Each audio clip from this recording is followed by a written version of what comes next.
What if I tell you that every year the HR departments are spending $40,000 on ATS systems or resume screening softwares? Now, that's a huge amount of money, but I can tell you, or in this video, we can build and we will build that kind of system that can do the same work in less than an hour, and maybe we will spend around $30 a month.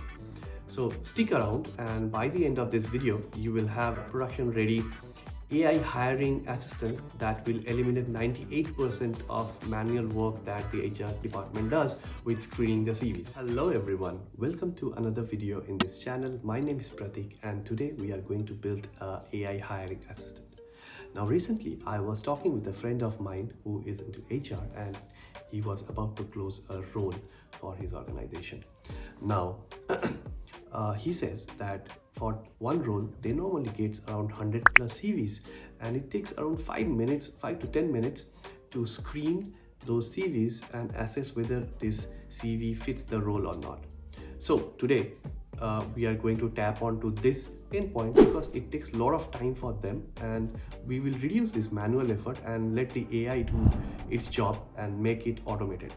So we are going to do it into three parts. Part one is the data ingestion, where we will ingest the CV. We will use in part two LLM to extract the CV and use the cognitive LLM side to assess the job description and the CV's information and match whether the CV matches the requirement or not. And here the intellectual property is our prompt engineering, where we have given the JD, we have given the acceptance criteria and other output. We will parse this data into a structured output, and the third part is a report where we get into an Excel file with the LLM's assessment and a score that matches the criteria and says whether the CV should be taken forward or not. So it's going to be a very interesting video, and without further ado, let's begin. Okay, guys. So, as we discussed, now in order to build this, I want to make sure first what we have built.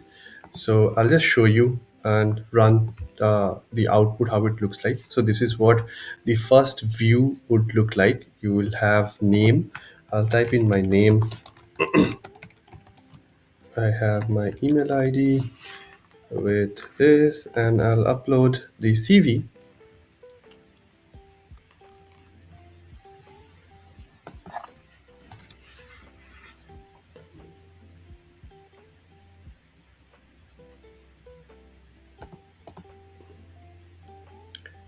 And we will run this, submit to run, and the workflow is running in the background. If you see, it is running the append.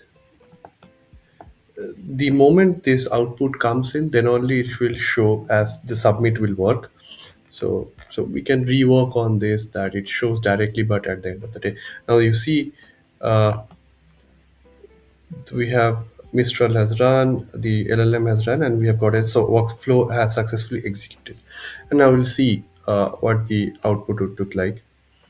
So I have an Excel file that says all the information. So you see, I'll reduce this size to accommodate everything. So you see the full name, the email ID. I have a timestamp. So I got a qualification rate of zero point 0.4. And then you see the qualified description, or the LLM's description is the candidate is not qualified for the senior front-end developer while they possess strong technical leadership in AI and leadership in AI skills, and CV lacks explicit evidence of core front-end development.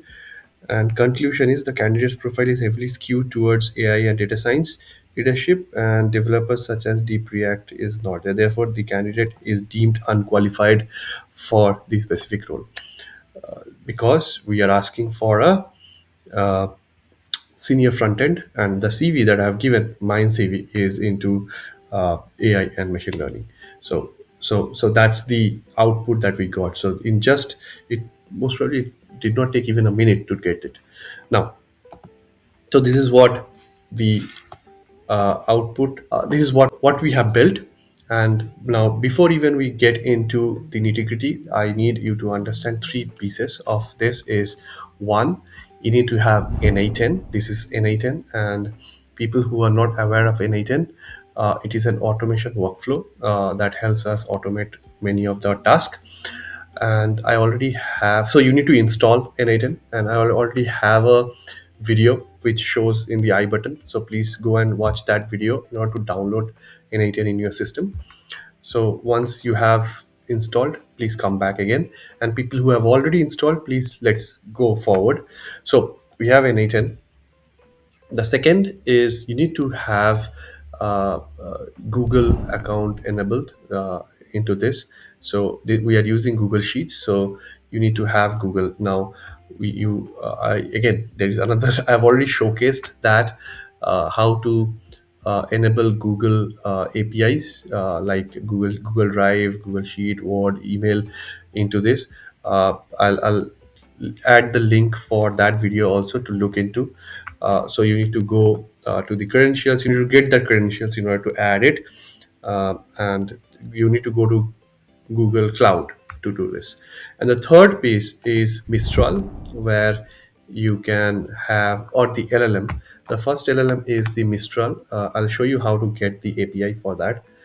Or rather, let me just showcase Mistral first, and I'll show you how to get the APIs later on. Yeah.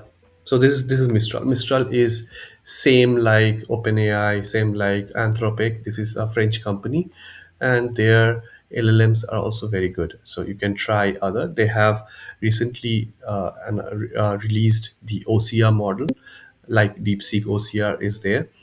So Mistral OCR, we are using Mistral OCR for this. And the third LLM is definitely any of the LLM that you want. Here I have showcased with Gemini, but if you have credits with OpenAI, please use OpenAI. Or if you want to use Grok, GRO with a Q, not GRO with a K, and utilize those APIs. Now, a video where you can how to use any of the API, any of the LLMs free. Please look into that video. It is in the I button now. So all these three, four components are there needed in order to build this. So I have already created what you see here. I have already created this, so I'll not, run through again to build from scratch. I'll just make you use or showcase what we have built. So I'll start with and the first is the data ingestion. Now, you remember I said we did it in three parts, but actually this is in six parts because we have data ingestion, we have logging, and I'll tell you where the logging is happening. I'll tell you where the extraction or extraction is happening, the basic cognitive LLM is working, and the structured output as well as the final reporting that is happening. So we have seen those things, but I will take you step by step how to build this based on the six branches of it. Okay, so we'll start with the first, and this is where the application form. So you go here and add a form, get an agent form, and there are so many things on new N8N form event. Once you click here, you can add this thing. So let me go back. What we have taken from here is this.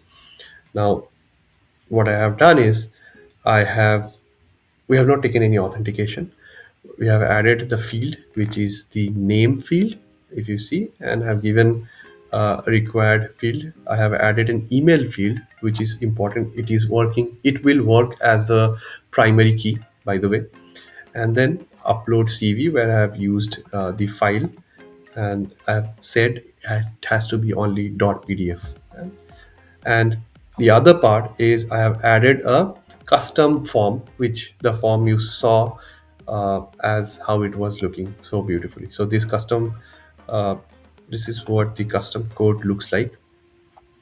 just to make sure that this is not the normal N18 form, but you are open to use the normal N18 form also. So either way you can do it, or you can just copy paste this itself. Okay.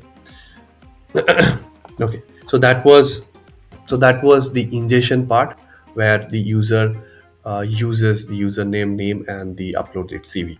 The second part of is, and as I said, you need to enable your Google account, Google API. So what you have to do is you go and add a Google Sheet. The next one, so we'll add a Google Sheet, and we will actually use here append or update row in sheet. So this option, okay, we will take this option, and what we did again is, I'll open this to show you. Once you choose sheet within document, I will take append row. Will the moment you have enabled, oh by the way, sorry, to create this new login, you have to add, if this is the first time you are adding, go to get that API key from that video, look into it, and then create a new credentials. Once you have, you will have the client ID, which is coming from here. You have to copy. Once you have seen that video, you will have all these steps to see. You will create this client ID and a client secret, which you have to add it over here. So client ID, client secret. The moment you add it, it will get saved, and you can see your Google Drive, see this Excel file. So you have to create this Excel file beforehand. For example, you have to create an Excel file that will have the name as in CV, which you will select, and then you will name it as full name, email ID, application date. I wanted to add a login, and then qualification rate and qualification description that I want to add, and I'll tell you why. Now, once we have said, you see, I have said I have taken this CV.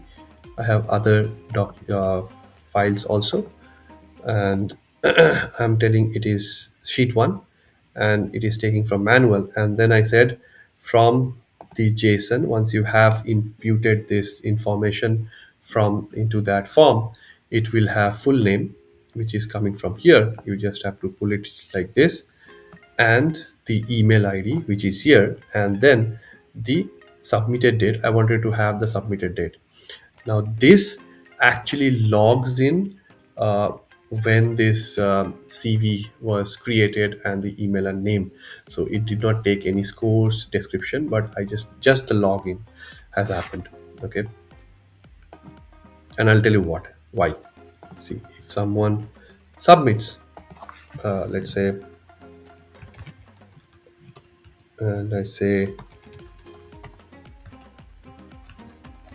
come, and I just give, so it does not take, but I'll type in CV and put it over here, and let's say I add submit. The moment I add submit, there is a log that has already happened before even the LLM works for it. So you get the information from here. Okay. Now this is because I added, in case the CV doesn't pass, the CV did not give the output, or there is an error handling that has not happened. So at least if there is a LLM output doesn't happen, I still have that logging who has actually submitted this. I can get it. Okay, so that's the logging part of it. The third part is the Mistral CV text. So we can go here. I can Mistral. The moment you add Mistral, you can extract text. It will automatically come. You choose this, and you can have the Mistral account. How do we do it? You add click next. Now it will ask for an API key. Now you go to Mistral, go to Try AI Studio. Now do not search like this way. You can see API key here. You can create new key, and give a name and then get a API key, copy that and paste it over here. So your Mistral will be available. Now, in case you do not see this option from here, what you have to do is you go to AI Studio and see there are a lot of options. You go to admin, and then from admin you can also see API keys. From there you can create an API key and get the same way. Okay, so two ways you can find it how to get your API key. Now, so you have this, you need resource as document, you need to extract text. So you can choose the models, Mistral OCI latest, and then from here you choose binary data, and then this is the data that you have to choose. Okay, once you have done, you can execute this step, close this. So this is how the Mistral, you are setting up your OCR. Now, optical character recognition is something that does the extraction of data from a PDF file or an image. So that's where this OCR thing comes into picture. Okay, and more importantly, our project is very much based, our backbone of this project is into OCR. So it takes raw data and structured it into give you an information. So that's why OCR is so important for this project. Okay, now the next thing is we will add a basic LLM chain, and what we need is basic LLM chain. You can add this LLM chain. Okay, and then choose defined below.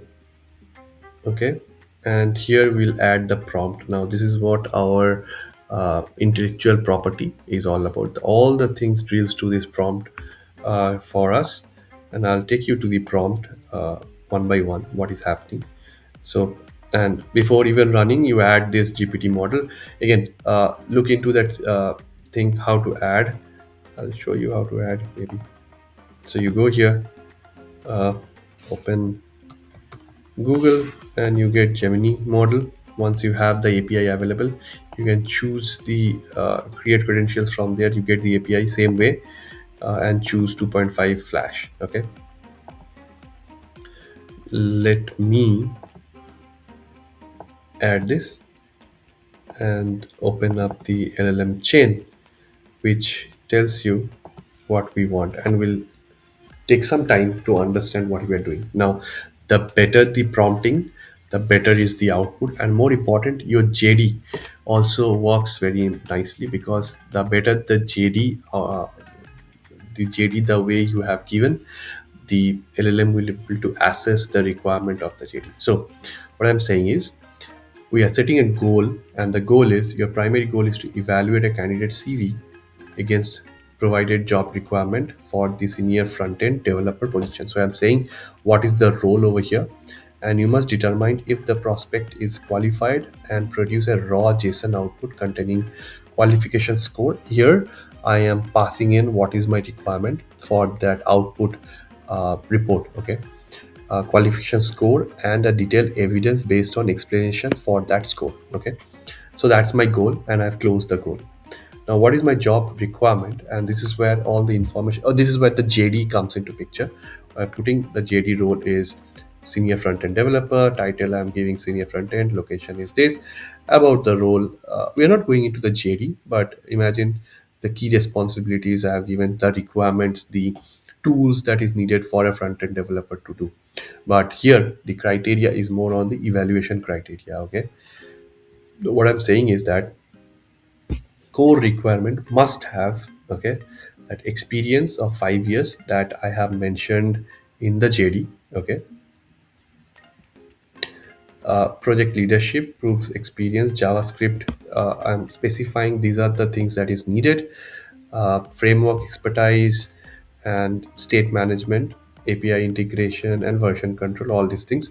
What is the preferred qualification that nice to have is meta framework, backend knowledge, CI/CD, all the requirements. Now, that's the job requirements that we are passing, and the qualification or how the LLM will evaluate what is the requirement that we are passing is from here.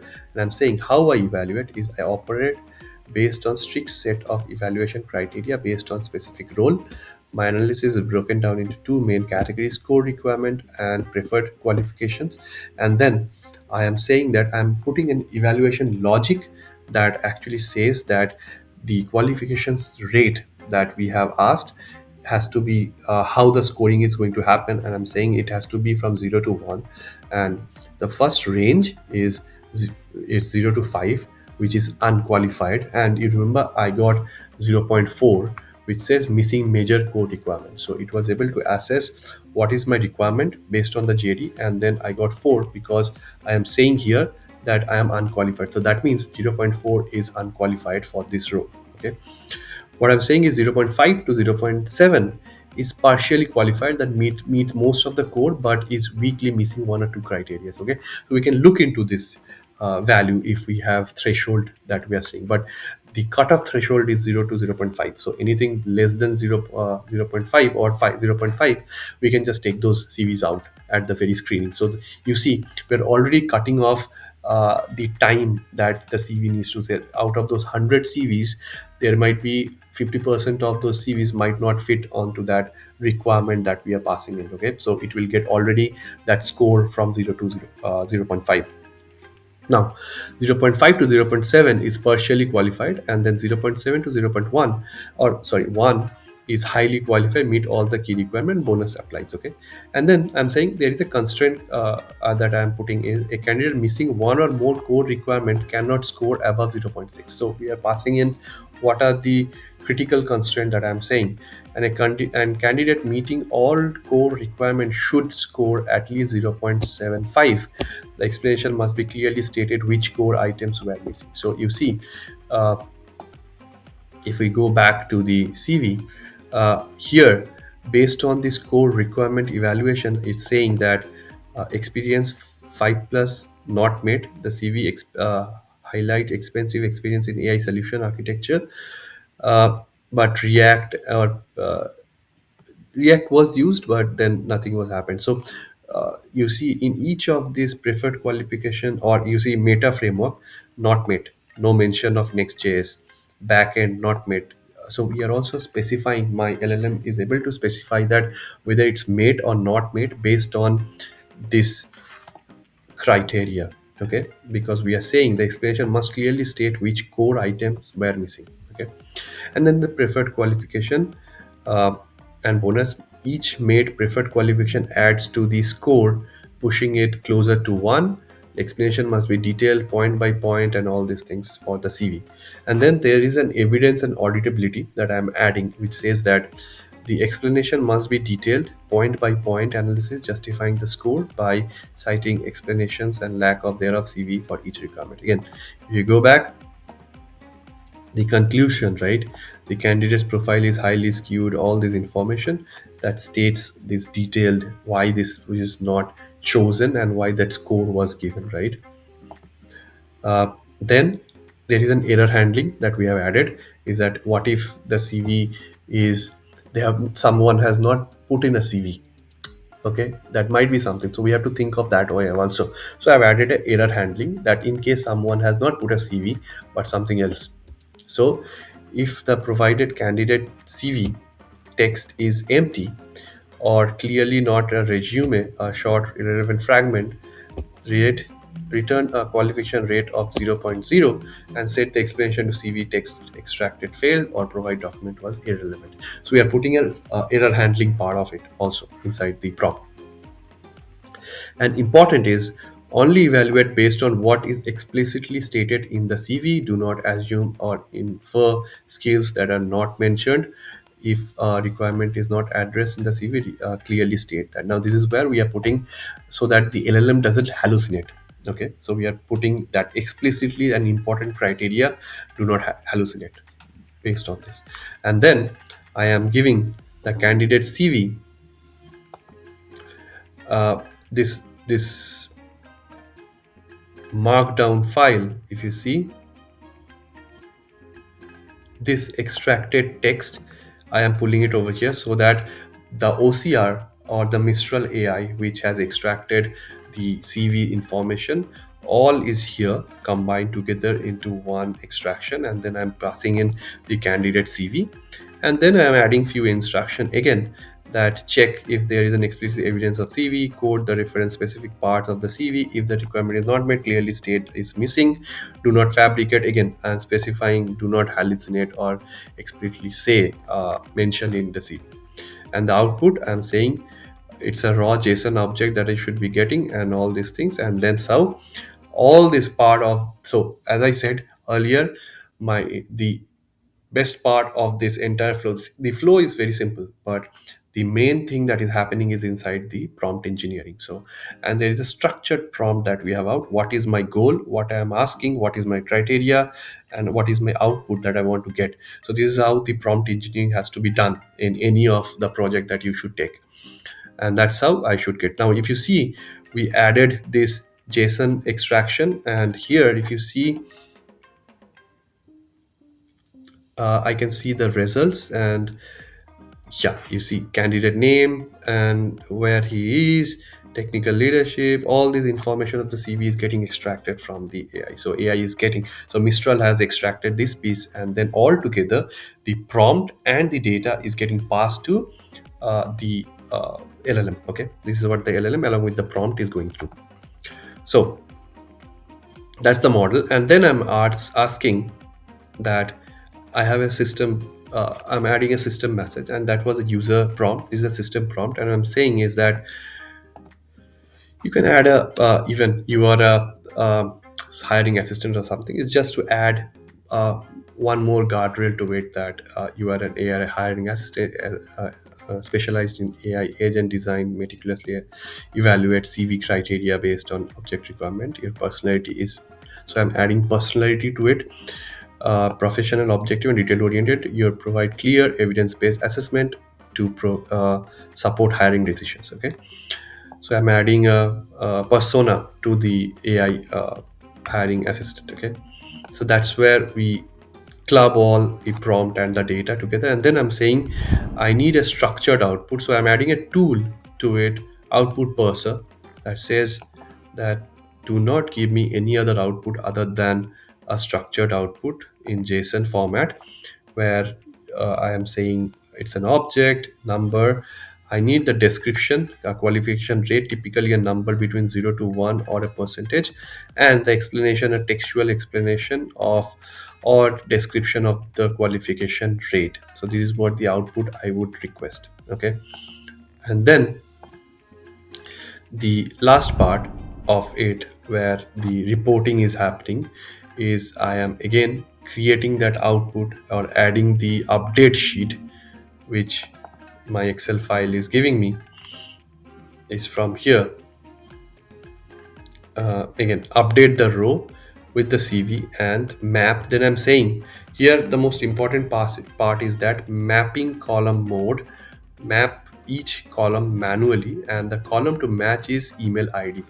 Now you remember I said this email is going to be a primary key. So I can, so for example, let's take a scenario where there is multiple CVs, and you have seen I have added multiple CVs. So I can put a check on my create some checking rules that a person cannot upload multiple CVs. So what I actually did over here, I should be adding a node over there, to stop one person from adding multiple times on CV. So I can stop there.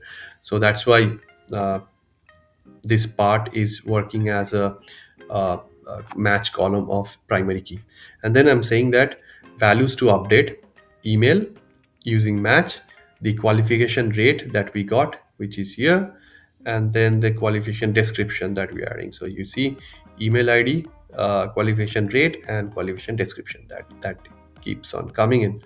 And this is how the workflow ends, and we can again rerun and see how the output is. So we have ingestion, we have logging, we have the Mistral OCR, which is the main component, and then that extraction of the data is going into the LLM with our prompt engineering compiled that prompt and the data from Mistral. It's going to Gemini, or any other LLMs that we want to choose from. We are getting a structured output into the qualification rate and the reason for that, and then based on that I am getting a report generated. And I hope you are able to replicate this same workflow in your system. And now this was done for the HR use case, but you can extend this to any of the use cases, to any of the industries where document extraction is more important. We used OCR, so optical character recognition, what it takes to extract information from any documents or something. So that was all. I think you had a lot of learnings from this video, and see you on the next video. Bye bye.